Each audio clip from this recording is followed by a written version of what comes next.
Welcome back to Bite-Sized Magic. My name is Snack, and today I'm sitting down with Logan, the creator of Critical EDH, to talk about how to become a well-rounded pilot in this game.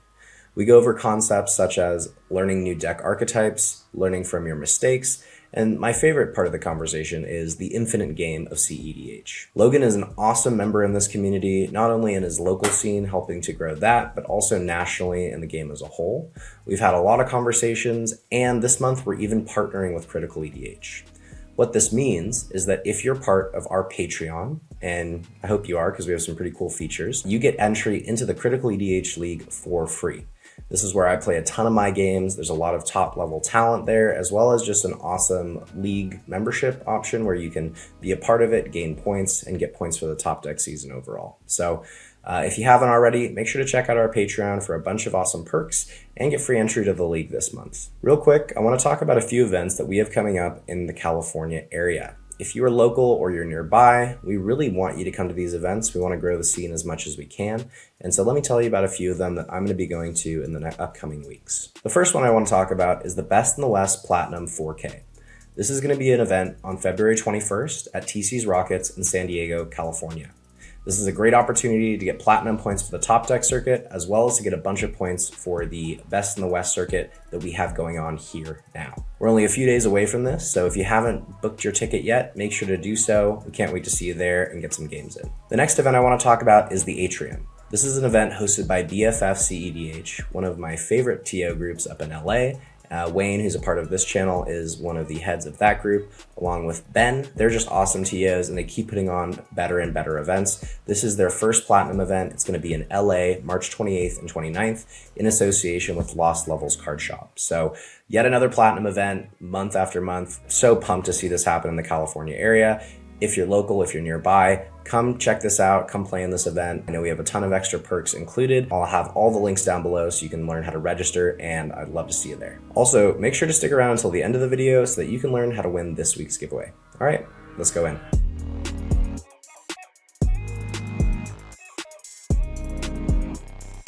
The reason I thought you would be an awesome person to do this with is because I've kind of a belief that I'm not going to find like a unicorn deck. Like there's a lot of people and they're like, I'm going to find the deck and it's going to be the only deck I'm going to ever want to play. And like, that's it. That's going to be the only deck for me.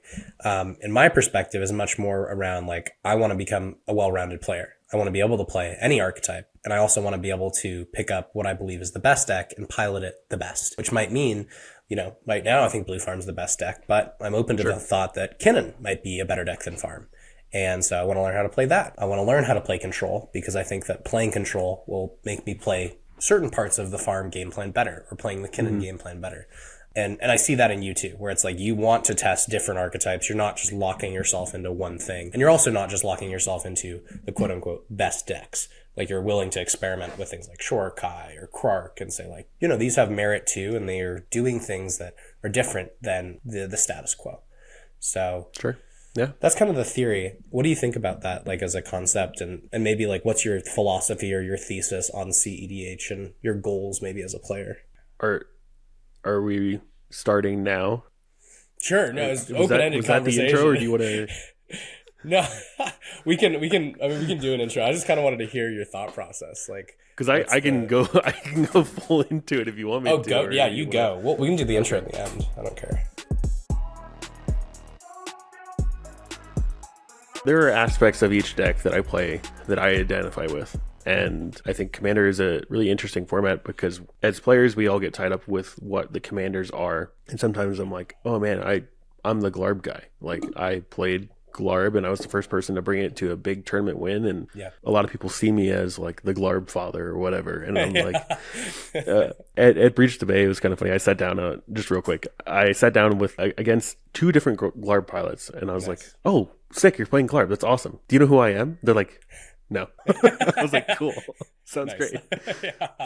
But yeah, I mean, like Commander, it's just cool because we have this general or, you know, Commander where we can identify with that aspect. For me, I'm starting to try to identify more with like either cards that are being played or strategies that are being played in the 99 or 98 of the deck. And I think that lends it to be a little bit more flexible as to what deck I'm playing.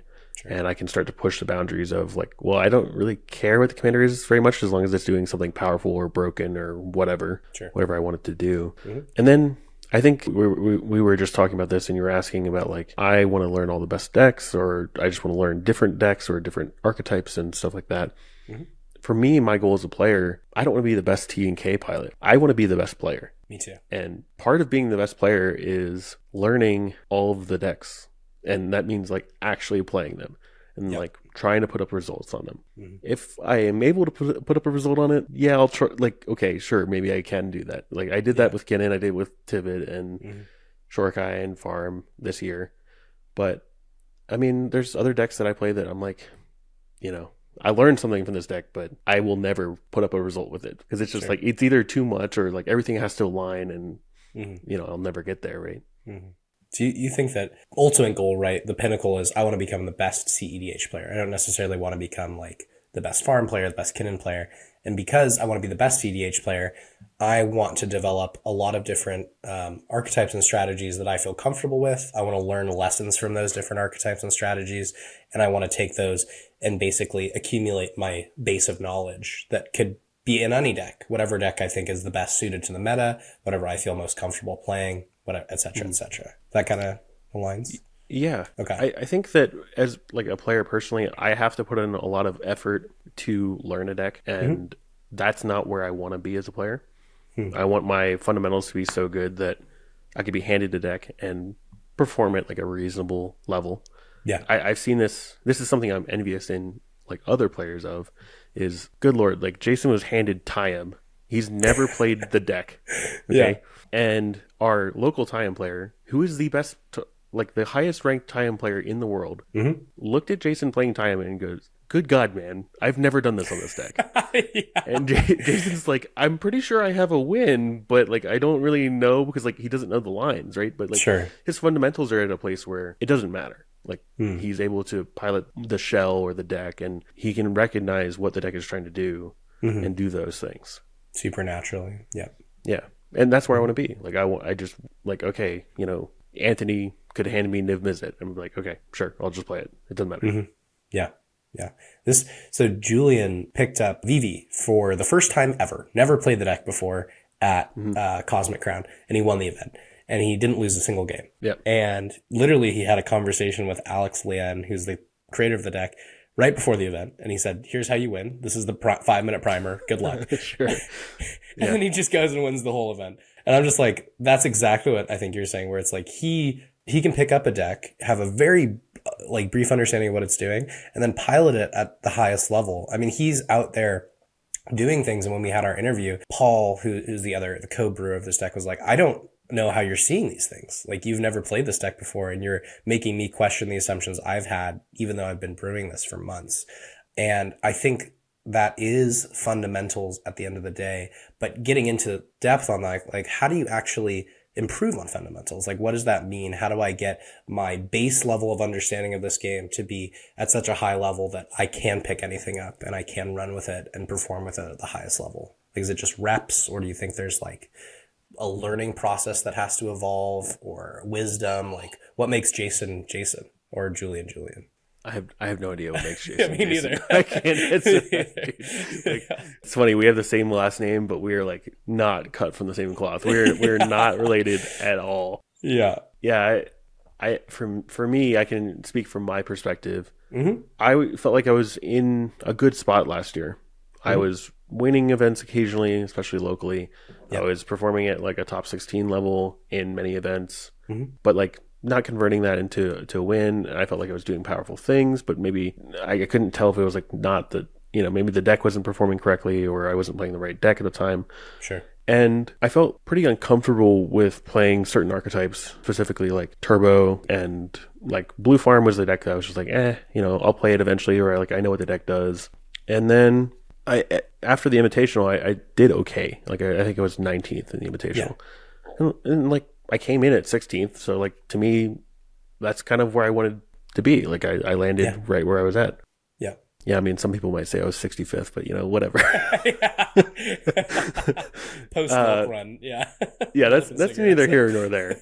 Yeah. But then after I was like, okay, well, why do I need to be uncomfortable on anything? Like, what is causing that uncomfortability? And I think it was mostly experience, but I was also kind of identifying with like, well, I don't want to play turbo because that's just like I'm not a turbo player.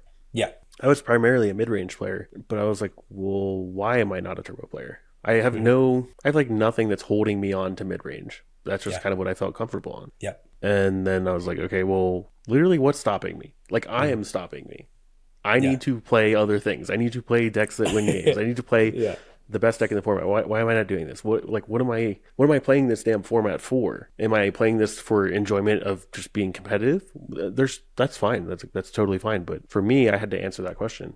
And on the plane ride home, like literally on the plane ride home, I'm connecting to airplane Wi-Fi and like building out farm and like looking at lists. And I was just like, okay, like fine. I have most of the cards. I'll just do it. Just, and then I started winning events. I was like, oh, like this is what I can do this. Yeah.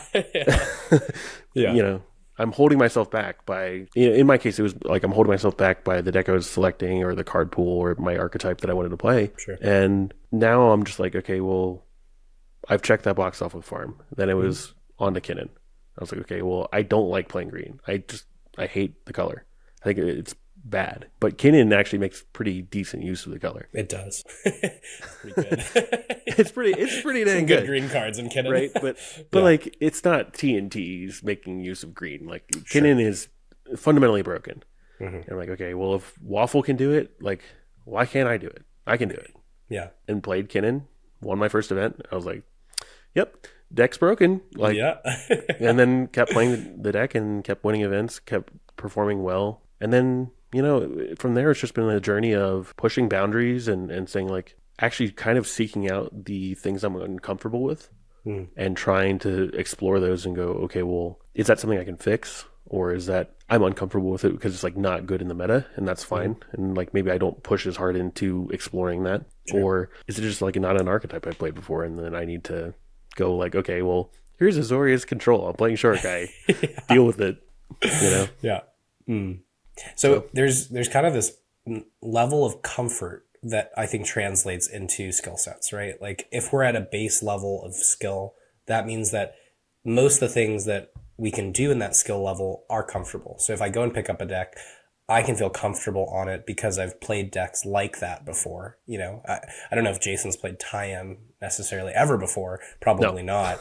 But he's played against it. He's played other decks. Like whatever his skill level is sort of related to his level of comfort on any given archetype. And so it sounds like your and my goal in this scenario are expanding how comfortable we are with different archetypes so that we can have a base level of confidence when playing this game. Yeah, comfortability and confidence are extremely valuable attributes, by the way. But what I was doing was seeking out where I was uncomfortable and trying to make myself comfortable on that. And like, I know I'm saying the word a lot, but it's really what it is. Like, if you have this personality fault or whatever, and you're like, I need to fix this, otherwise people aren't going to talk to me or not going to be friends with me. It's like, okay, well, fix it. Like, what are you doing? Address it. Yeah. Yeah, address it. Don't just let it simmer there and be like this festering ooze of I don't play turbo, Yeah.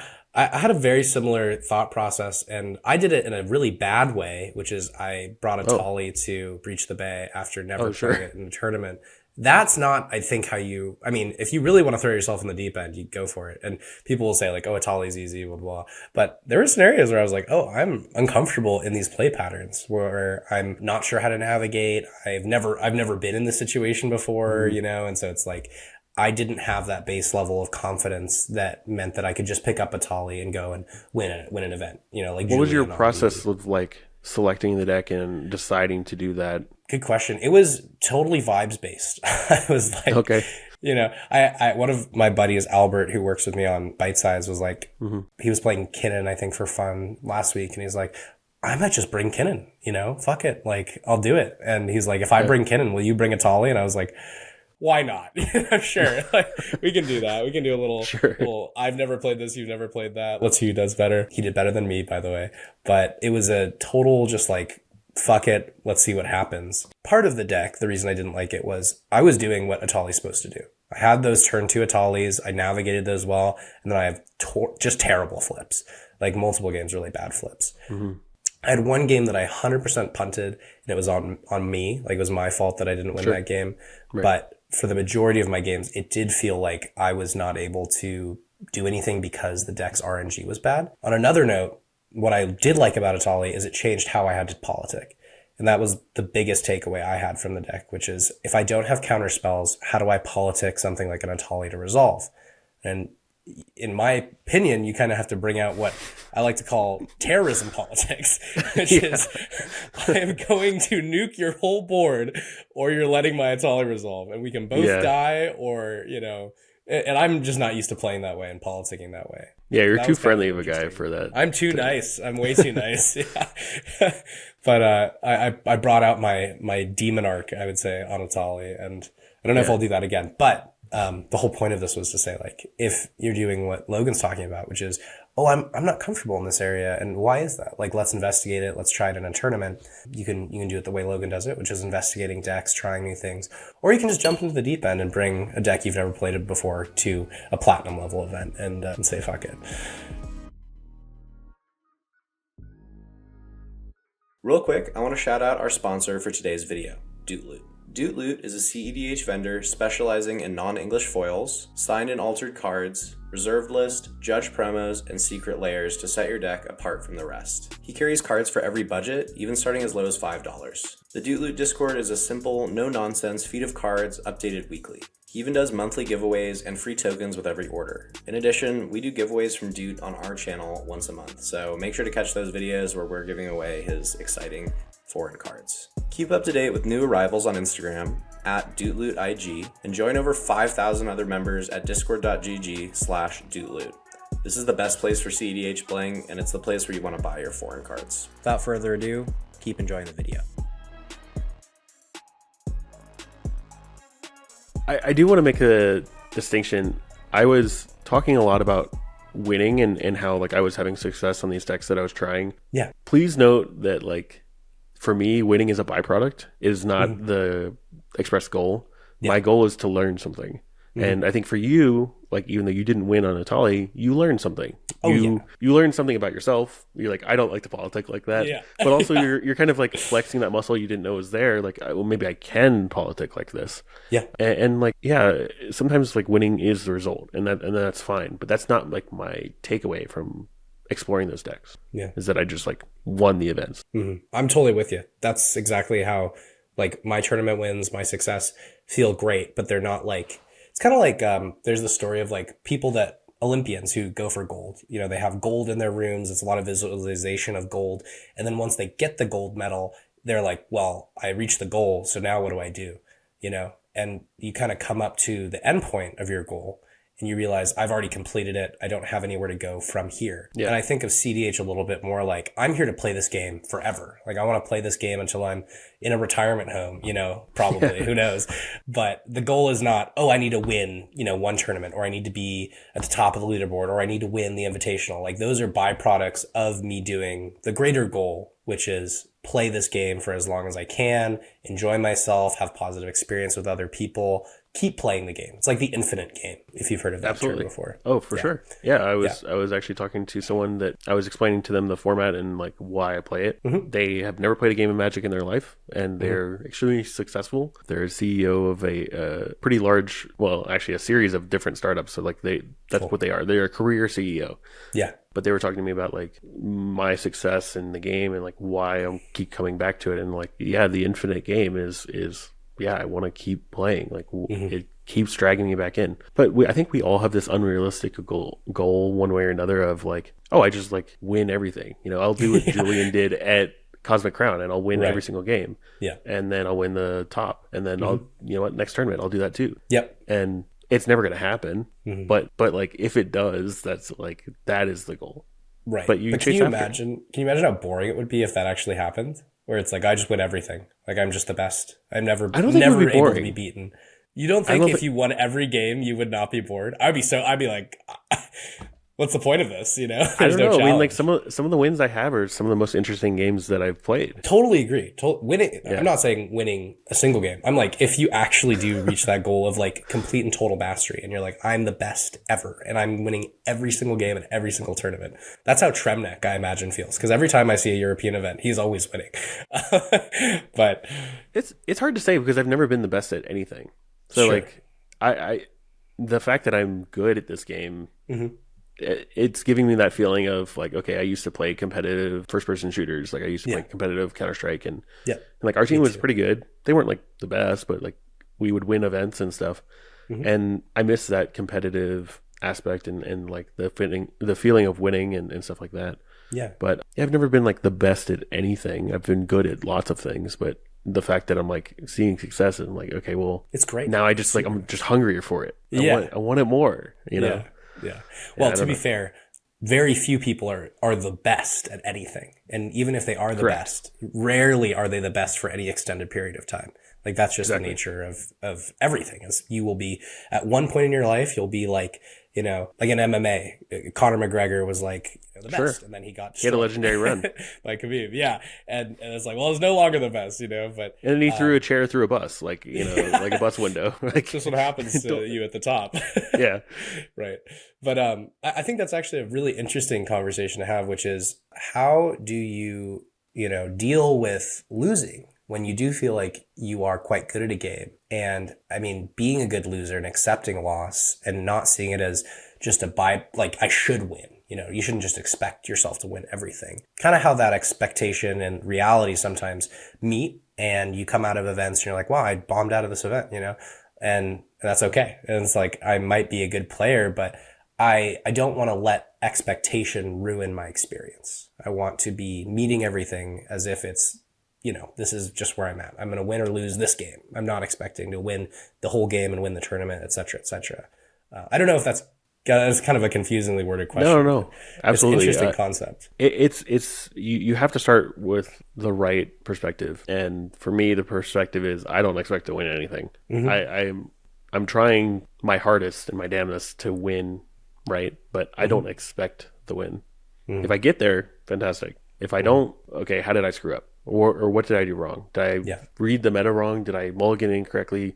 Any number of things. Like first, it's like looking internally and saying, what did I do? Occasionally, you know, a player will do something that I'm like, okay, well, that's out of my control. I can't control that. Right. That's, you know, either on them or whatever. But dealing with losing is not easy, especially if you're starting to get used to like winning, because then you're like, okay, well, I kind of like am owed the win, and like it's hard to get out of that mindset.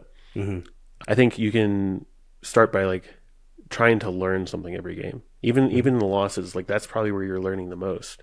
Yeah. In top 4 of Reach the Bay, I'm not sad because I lost. I'm sad because I like didn't learn anything. Yeah. And like we just got nosed with like protection, and we're like, okay, we're dead. Like there's literally nothing any of us could do. And one interesting thing.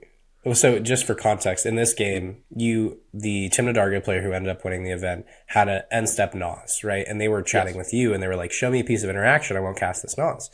And from what I've heard, you said like, no, I'm not going to show you. I don't want to let you play around my interaction. If you want to Nas, but you're going to feed Dan, my buddy, with a fish, a lot of cards, because you're going to Nas, I'm going to counter it. He's going to draw cards. We're going to lose this game. So the thought process here might be, let him Nas, you know, like let him have a value Nas, right? I was like, okay, sure. You know, and that's why I didn't want to show him, because if I showed him, he would have been like, no way in hell I'm casting it. Yeah. I had Fierce and Misstep, and both were online. I mean, obviously Misstep is online, but you know, Fierce was online. I had Crom out, and he had to, in order to Nas, he had to cast a Calling the Week. So like, I'm just going to Misstep to Calling the Week, and if he has something for that, which I doubt, then I have something for his Nas actually. Yeah. And I wanted him to cast it, but I'm like, I'm not showing you anything. Yeah. So really, okay, interesting. Why did you want him to cast it? Because I wanted to get the interaction of other people's hands. I don't know. Gotcha. I had 3 cards in hand. I had those 2 counterspells and a Diabolic Intent. Okay. And I was like, I'm not doing anything at all this game. I cast like I turboed out a Crom and I mulligan low. Like it. Yeah. You know, what am I doing? Yeah. So I thought my best way into the game was to make them cast it and then make other people interact, or if I have to interact and then have a conversation of like, well, you guys don't have anything. It's like, okay, well then you can't use the combo pieces that are on your board for like a turn cycle or two. Sure. You know, but then we didn't even get that far. Yeah. Yeah, we didn't even get that far in the conversation. Yeah, but maybe in that scenario, you're just like, go for it, dude. cast it off. Like, you can just bluff that you don't have interaction, you know, and then you get the turbo player to do what they need to do, and you get the other mid-range players to interact with that, then you come out ahead. But again, all of this stuff is hindsight. So maybe even in this game, there's a learning experience to be had where it's like, maybe I do want them to cast the Nas, and I don't say I have anything. Yeah, it's all like hindsight and like what ifs, and I try not to get myself or my mind trapped into that too much because I'm like, yeah, I could have done something different, but then like I'm not even playing the cards in my hand. I'm just like trying to convince someone, and like, am I gonna run into Joey again in a like another tournament in a top 4? Like, I don't know, maybe, yeah, right? Maybe. But like, am I gonna bank that interaction or like, you know, between the interpersonal interaction for later? Like, I don't know. It's just like a lot to take on mentally.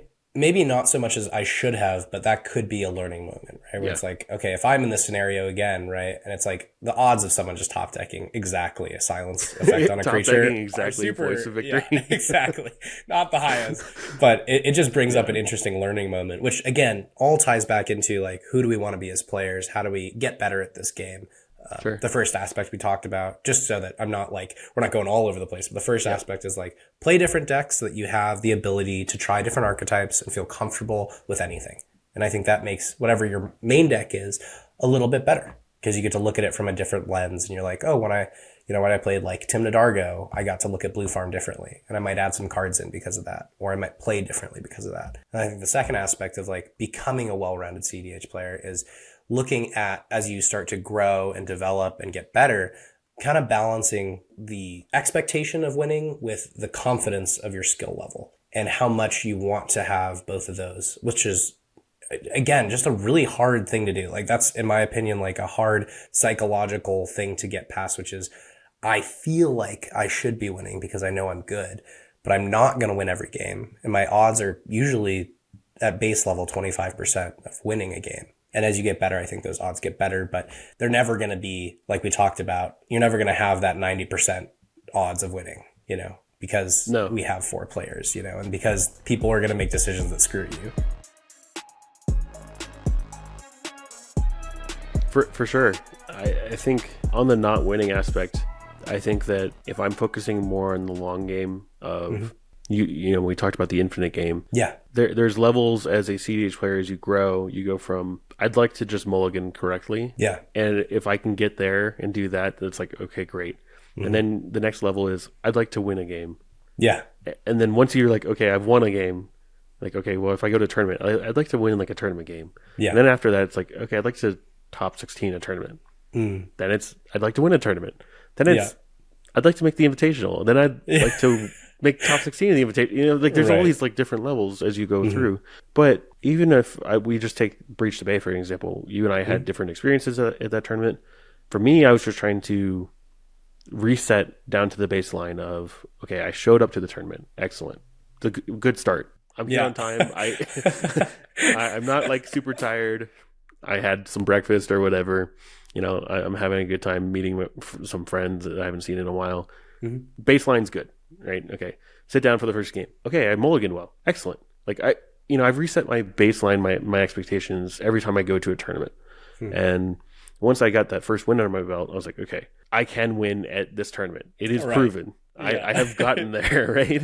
Now it's like, okay, can I win 2 games? And then you start there. And if you lose a game, which I think I lost round 3 or round 2, try not to put yourself on tilt where I don't want to do anything that is going to hinder my chances of winning another game, especially at that tournament. And so like, we just died. We just died to Zerda that had everything. And it wasn't even Wayne, which is the funny part.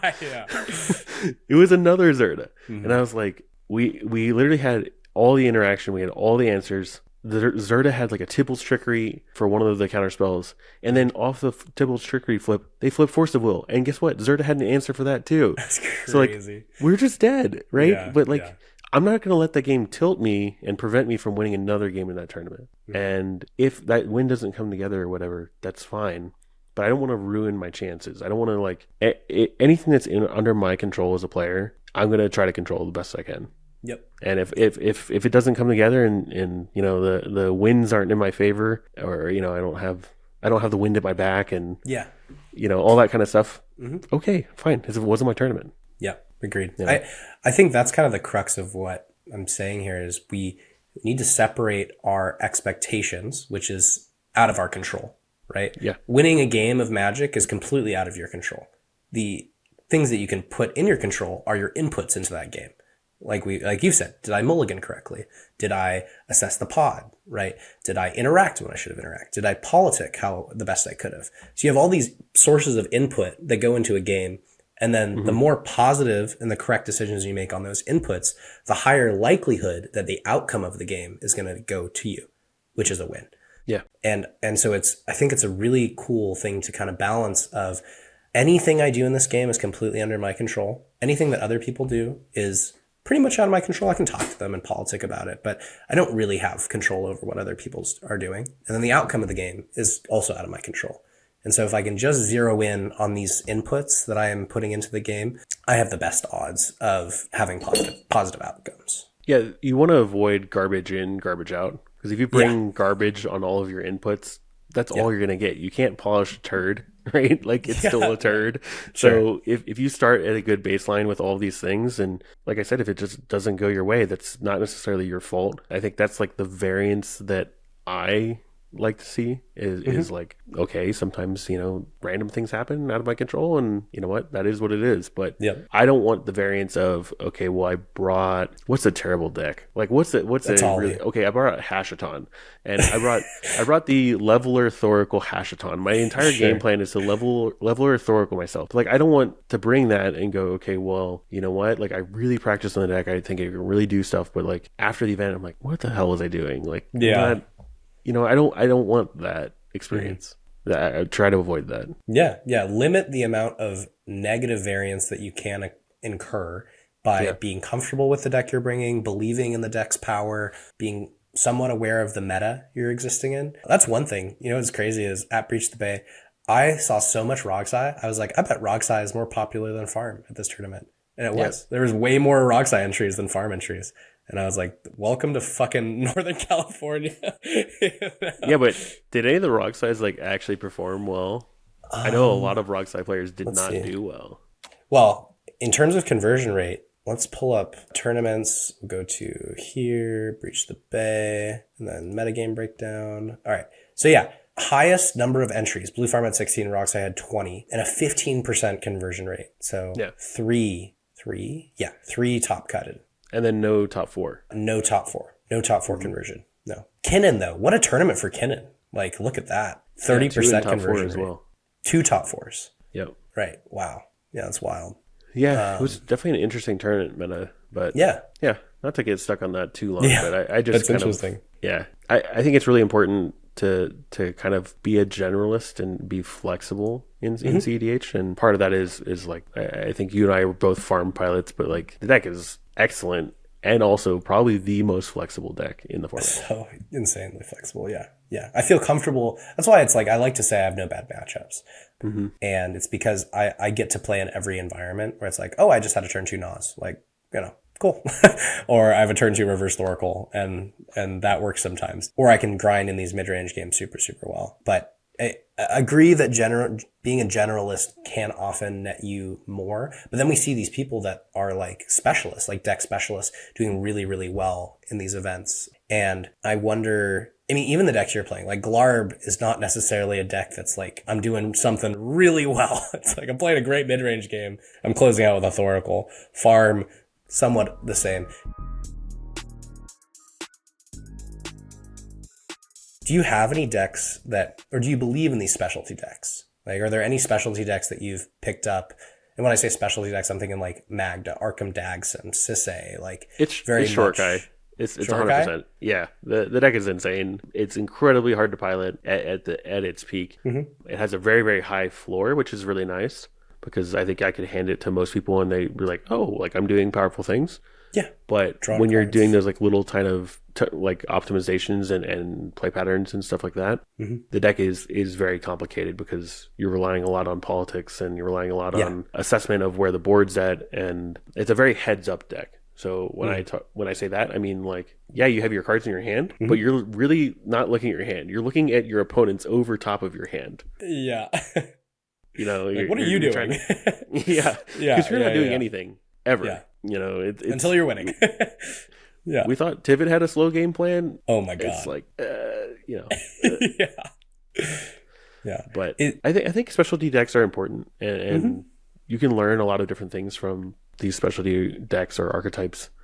But when it comes down to it, like, you got to know the big three. You got to know the big 3 or 4, really. Yeah.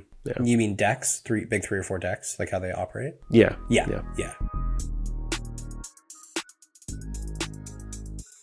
Which is Farm, Rogsai, Kinnan, and I want to say what's your Rockfrest, order? but I just don't like the deck that much. In terms of like what I think is the best. Okay, let's say 3. We can agree on 3. Yeah. Top 3? I still think Farm is number 1. I mean, people are saying Kinnan's number 1. I don't personally see it. You know, I think Waffle's success is something that we should be aware of, and Should be part of the studied. reason why. Yeah, agreed. I think we should figure out a way to like get him in a lab, you know, and break it down.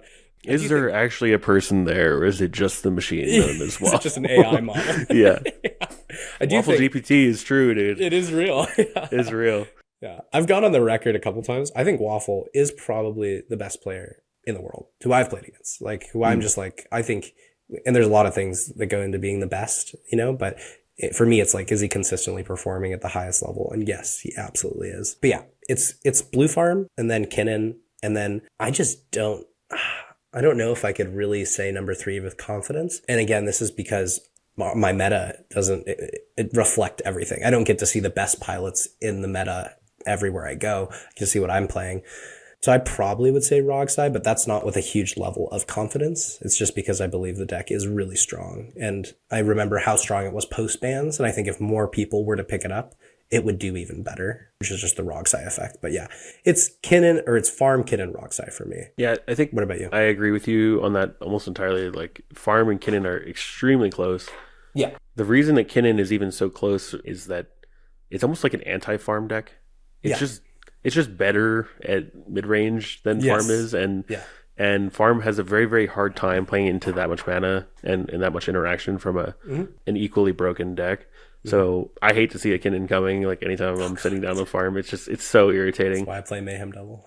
But let's say in Swiss, I think like if we're evaluating the decks based on like their Swiss performance, I think that Farm is probably the best, then Kinnan, then Rogsai. And I think we can both agree that all 3 of those decks do something absolutely fundamentally broken. And, you know, like I think that's what we want to strive for and like learn and specialize on is decks that do fundamentally broken things. Totally. There's other decks like VV that do it does broken stuff, but like is the deck at its fundamental level like overpowered? I don't think so. I also like to think like if I'm playing the best pilot on that deck, do I believe that it's going to perform better than the best pilot on another deck?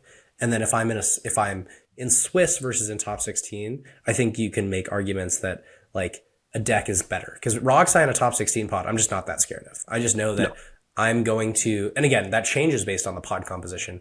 But if I'm with good players and I know that we can threat assess correctly, like I don't feel like I'm going to lose to a turn 2 Nas from a Rogsai. I think one of us will be aware that our role is to be a little more interactive, or that I am going to mulligan for pieces that will either stop them or draw enough cards that I can stop them. Yeah. Versus Kinnan, like I genuinely believe like that deck can beat me in a top 16 because you talked about how Blue Farm is like the singleton deck. Like I don't need 2 Rhystic Studies. Kinnan's the opposite, where it's like I want 8 Rhystic Studies. I want everything. Yeah, I'll have 4 Smothering Ties. 800 cards in hand, please. Thank you.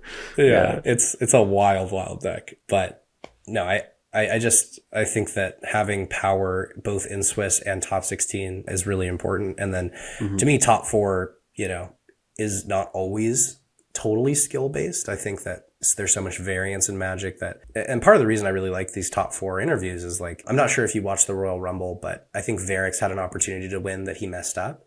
And so Niall then was able to win. And I haven't watched I did not watch the Royal Rumble. I was at Breach the Bay in top 4. Oh no, I know. But after the fact. I mean, it's streamed on YouTube. Oh, I didn't look. Sorry. Okay. No. I haven't looked either, which is bad because I'm about to be talking with them and I should have context about their game. Sure. Regardless, I think top 4 is a really interesting thing. And there could be a whole episode about like how top 4 is different from top 16. But once you get into like these games that decide everything, you know, like imagine if Swiss was single Elam, right? Like I don't have to imagine. It happens sometimes here at locals. Right. Well, yeah. Do you like in like bronze events? Yeah. It's not fun. No, because it's like, well, I do just have a good chance of if it was single Elam, the math on what's the best deck I think does change, you know? Oh, for sure. Yeah, because right? you're like, oh, I'm just playing Gwenum or I'm playing Crick or something stupid where I can just cheese a win and like you don't have my variance becomes better to win those single Elam games and to go into the top 16, top 4. But exactly. Yeah, that's I think neither here nor there. Secondly, I want to shout out Mana Vault Proxies. They're a US-based proxy company, and they help make this game more affordable so that you can play based on your skill level and not just the size of your wallet. I would not be playing this game if it weren't for proxies, so I love what Mana Vault is doing. They're even offering 5% off if you use the code SNACK at checkout. Without further ado, keep enjoying the video. Okay, so to circle back so we don't lose our threads too completely, the first thing we wanted to chat about was different decks and how those contribute to you being the best player you can be, right? Like I'm going to understand the deck, I'm going to understand the archetype, and I'm going to be able to bring that back into my zone of comfort and be able to pick up anything and play with it. The next thing that we kind of dove into was being input versus output focused. So I think if you're too output focused, you have expectations that you're going to win. And because you cannot win every single game you play, it's going to lead to you having basically, I would say, feels bad or expectations that don't get met. And if instead you can be input focused, then you can say, all right, what did I put into this game that would lead to a victory more often than not? And how do I change those and optimize those to be the best I can be? And then the last thing, which I want to open up to you, what do you think for you has been the most useful thing in growing and becoming a well-rounded player? Like, is it the people you play with? Is it, you know, like we said, picking up new decks? Like, what really comes out as like a standout for you in this category of like, I want to be the best I can be? It's hard to say. I'm in a very unique position where I not only have a massive cEDH community behind us now with the Critical EDH League and just like even people on our Discord and people to talk to. And then also like got tons of tournaments we can go to, whether it's locally or even just regionally. Like we just said, we were just at Breach the Bay and like last year we were at Cradle to the Guild and Heisenberg and just all different kinds of tournaments and having that wealth of experience and different unique experiences there was nice. But I mean, shout out to our team. Like, we're not really structured cEDH team. Like we're all together, right? We're all part of Critical EDH, but you know, we compete individually and I don't think we're way more competitive against each other than anyone else. Like, like over my dead body. It doesn't matter. I mean, it's funny. Like you can look at our rankings as individual players, but like when it's 3 or 4 of us in a pod, it's not the same. Like it doesn't matter. You know, it's totally different. But no concerns of collusion there. Oh, God, no, I don't think so. I hope not. It's like anti-collusion. It's like, oh, wait, these guys aren't working together like at all. Like, this crazy. It's like they want each other to lose. But I mean, like we have these like practice sessions, and obviously we talk behind closed doors about decks and card selection and choices, and I think just finding people you align with and people that want the best for you, which is not the easiest thing to do. Like I'm sure Wayne and your team are like that as well, because it's like I want those people to succeed so long as they're not in my game. Right, true. You know, Jason was able to put a good performance at the redemption event, and he came out with 16 points, and I was like, fucking awesome, man. Like, you know, good for you. And being a cheerleader for somebody else is also like not the easiest thing to do, like when you're not winning. Agreed. Yeah. Yeah. It's so your answer then is people and community. And Oh yeah, like, yeah, you can that's still the X down to that. factor. Yeah. Absolutely. And I agree. I'm totally with you. Like everyone likes to say magic is about the gathering. And I find that having my community is the biggest reason I saw success. And like how cool it was to bomb out on a Tolly and be so excited for Dan to get top 4. Cause this is like his first big tournament success. And we're all just rooting for him. And we're all so excited and pumped. And like, it's a really awesome thing to have. And I've never met Dan before that day. And apparently he knows Austin from like way back. High school. Yeah, they went to high school. Yeah. He's like, oh yeah, I've known him for like 20 years. I'm like, what? Yeah. How do you know about? No. But yeah, just seeing people come through nothing and like all it was like I'd never met Dan, but like to me, he was the best player at that event. I played against him and watched him play and you know, like I even got to play a game with him after, and I was like, dude, like your style is just like I have something to learn, you know. Super unique. He's the most like he's the most like enjoyable person to play against. Like he's just laughing the whole time and he's having a great time. And now he's like really understanding politics to the point where he's like, oh, I can use my personality in a positive way, but I can also get whatever I want from it, basically. You know? Yeah, for sure. He's like, what if you don't do 15 on that Necro? How about you just do 8? With no counter spells in hand. He's just like, I think in our game in Redemption, he convinced the Rogsai who was sitting next to me. He's like across from me and he's like, what if you just did 8? And the Rogsai's like, okay, sure. Yeah. And he's like, okay. And he and I are like trading lands back and forth. We're like, you gotta tell me when to use this. Like, tell me when to use this counter spell. I love it. Yeah. It's super cool to watch people in your community do well, and also like I said, like having everyone I talk to, everyone's like, where do I go to play games? I'm like, go to the Critical EDH League. Like that's the place where all the best players are going to be. It's going to be where all the new players are going to be. Like it's a great kind of, what's the word? Simmering pot. Melting pot. Thank you. Good melting pot of players that you get to experience. And also I feel like a lot of people like make connections there. Like I think I had a client who got into more online play right before Fishbowl, and they started playing in the Crit League a ton. And they made a bunch of friends, and like they now have online communities of people that support them and are there for them and who they can talk to. And like you have this kind of like connection, even though it's like, I don't even live close to you, but I'm going to have a way to be your friend and root for you.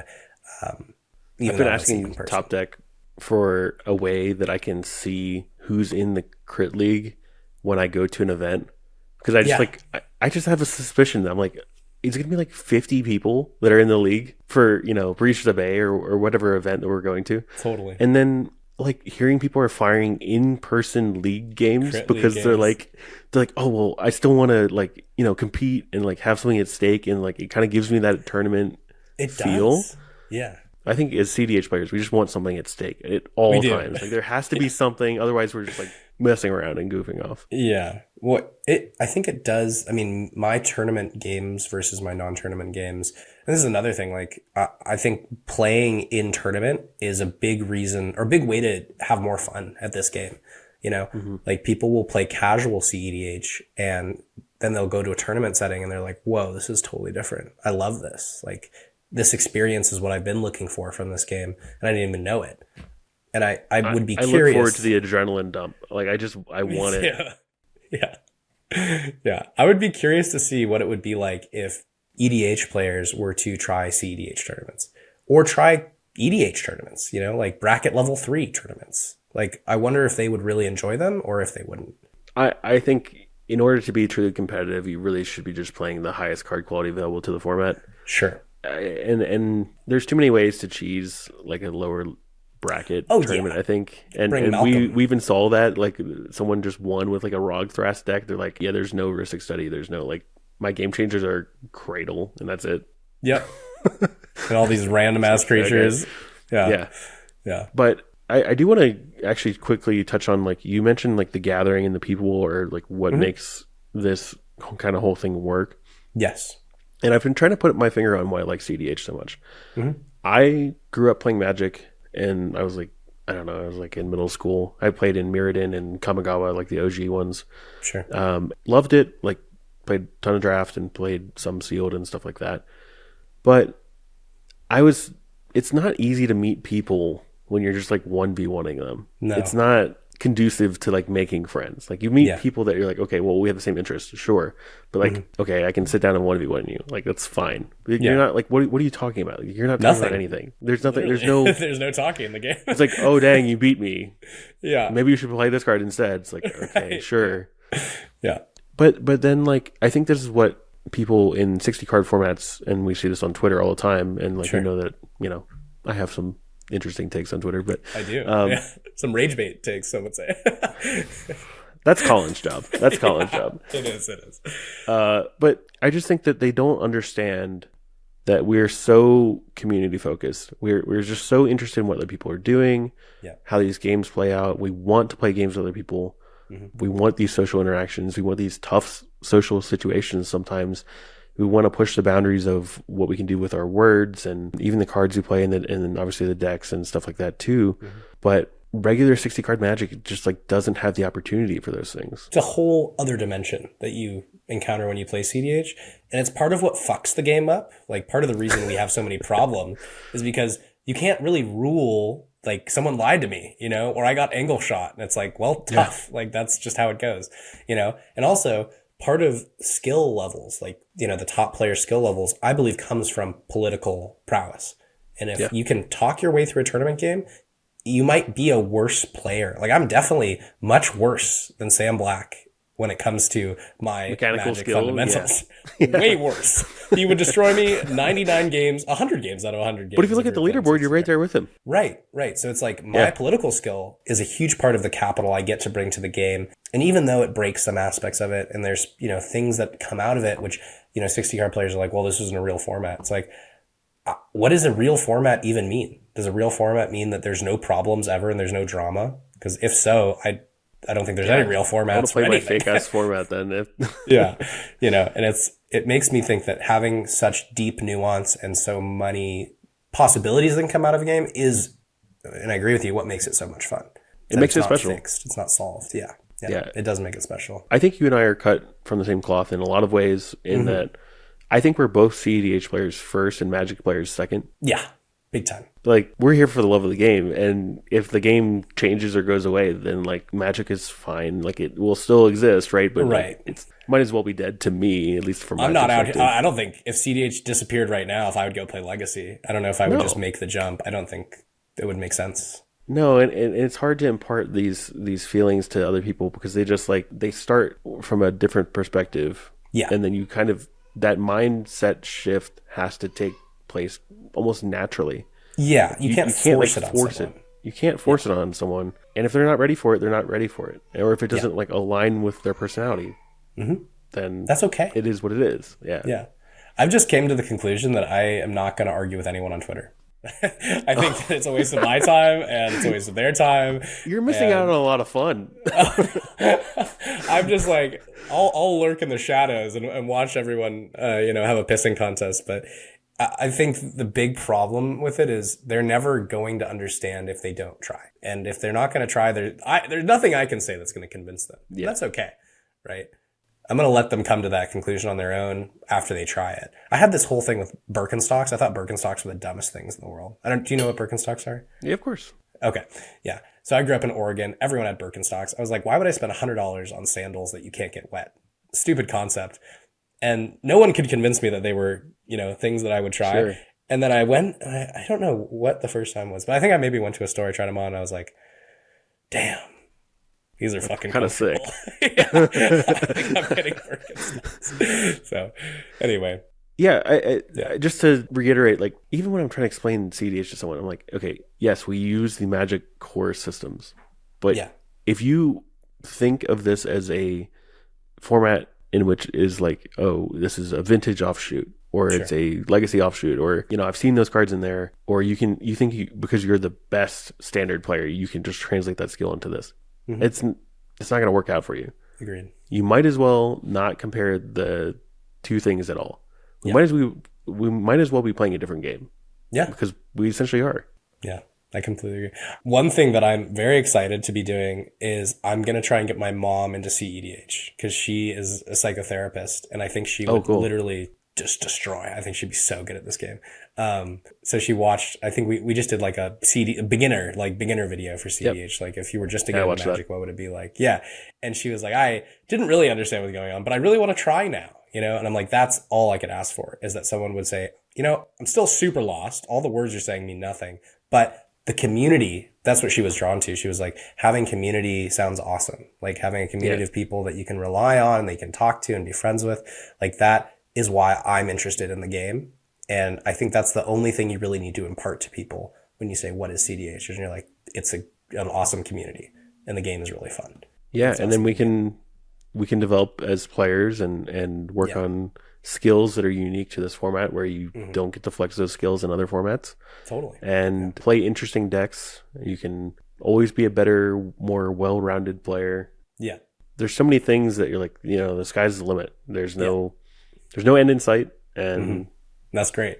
that doesn't make it any less daunting. Like it's just, agreed. We're here for it. Yeah, that's awesome. Yep. Oh yeah, well this is a super fun conversation. We can, I kind of like calling these like more philosophical, you know, rather than like gameplay necessarily focused, but I think that they're really important because when you like, one thing I like to think is like when people are like, how do you get better at politics? And I'm like, that's a great question. Let's figure it out together. You know? Let's first ask, what does politics mean to you? What does that even mean? Yeah, exactly.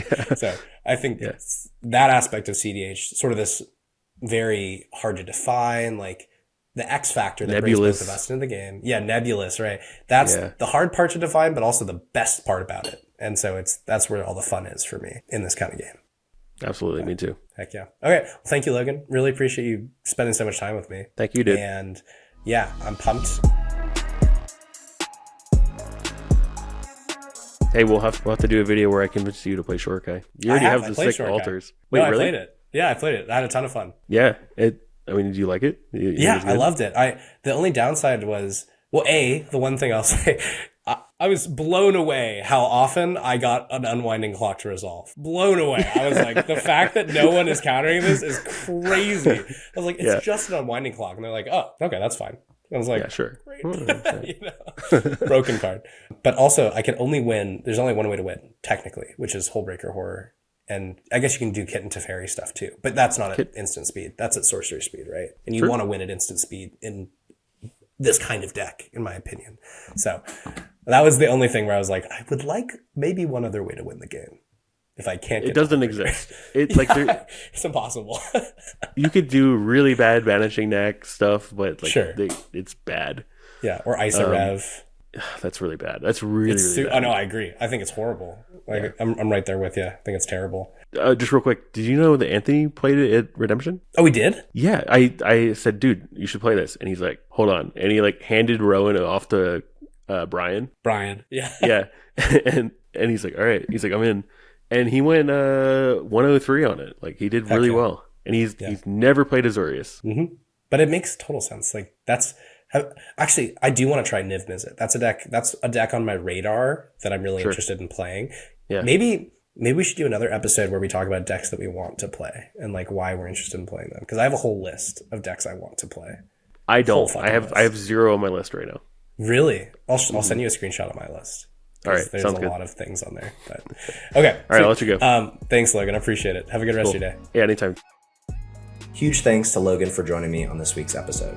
It's such a blast to talk with people who are in the space and contributing and who want to see it grow. Having this sort of philosophy around how to become a more well-rounded player is something I'm always trying to pay attention to. And so if you have anything that we missed in this episode that you want us to cover next time, I'd love to have Logan on again, and we can totally cover that. Just let us know down in the comments below. Now let's jump into this week's giveaway. If you want to win this week's giveaway, just like this person did last week, all you have to do is be a subscriber of Sized MTG, leave a comment, and let us know what you liked about this video, anything you didn't like. We always appreciate criticism, constructive and positive. So feel free to leave a comment below to get a chance at winning a token pack from Mox Altars. These are really awesome trigger tokens and treasure tokens, things that you're going to need in a cEDH game that we're going to send to you for free. So make sure to leave a comment down below and we will get that to you. Finally, reach out to me if you're interested in cEDH coaching. I won last year's invitational, and I just got my email today that I'm qualified for the mid-season invitational, something I'll be attending with a lot of the folks down in California, or it's going to be up in Texas, but a lot of Cali people are going. So anyway, super awesome to keep competing in the top deck season leaderboards and to go and play in these invitational tournaments. If you want to be someone who is able to do this more consistently and more often, I'd love to work with you one-on-one, create a personalized education plan that helps you meet your goals and help you be the best player you can be. That's going to be it for this week's video. Again, thank you guys so much for watching. Thank you so much for supporting. We just hit 2,000 subscribers on YouTube, and I could not be more excited to keep bringing content and sharing this with everyone who is watching. So again, feel free to let us know what we're doing well. Anything that you're like, I think we could do better here. We're always open to that, and we want to make the channel the best it can be. All right, thank you guys a bunch, and go play some Magic.